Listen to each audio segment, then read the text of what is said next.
ابو اسامہ نے بیان کیا، انہوں نے برید بن عبداللہ سے، وہ ابو بردہ سے، اور ان سے ابو موسیٰ اشعری رضی اللہ عنہ نے کہا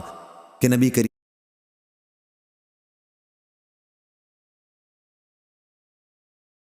صلی اللہ علیہ وسلم نے فرمایا،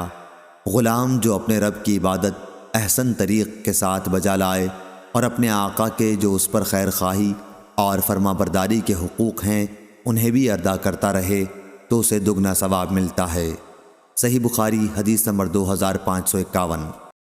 معمر نے خبر دی، انہیں حمام بن منبع نے، انہوں نے ابو ہریرہ رضی اللہ عنہ سے سنا، وہ نبی کریم صلی اللہ علیہ وسلم سے روایت کرتے ہیں کہ آپ نے فرمایا، کوئی شخص کسی غلام سے یا کسی شخص سے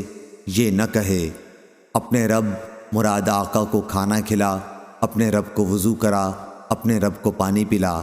بلکہ صرف میرے سردار میرے آقا کے الفاظ کہنا چاہیے۔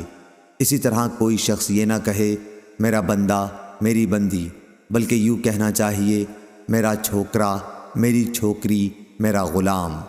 صحیح بخاری حدیث نمبر 2552۔ جریر بن حازم نے بیان کیا، انہوں نے نافع سے، وہ حضرت عبداللہ بن عمر رضی اللہ عنہ سے روایت کرتے ہیں کہ نبی کریم صلی اللہ علیہ وسلم نے فرمایا، جس نے غلام کا اپنا حصہ آزاد کر دیا اور اس کے پاس اتنا مال بھی ہو جس سے غلام کی واجبی قیمت ادا کی جا سکے تو اسی کے مال سے پورا غلام آزاد کیا جائے گا، ورنہ جتنا آزاد ہو گیا ہو گیا۔ صحیح بخاری حدیث نمبر 2553۔ یحییٰ قطان نے بیان کیا، ان سے عبید اللہ عمری نے بیان کیا کہ مجھ سے نافع نے بیان کیا حضرت عبداللہ بن عمر رضی اللہ عنہ سے کہ رسول اللہ صلی اللہ علیہ وسلم نے فرمایا، تم میں سے ہر شخص حاکم ہے اور اس کی رعایا کے بارے میں سوال ہوگا،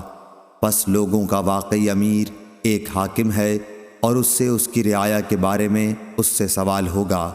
دوسرے ہر آدمی اپنے گھر والوں پر حاکم ہے اور اس سے اس کی رعایا کے بارے میں سوال ہوگا،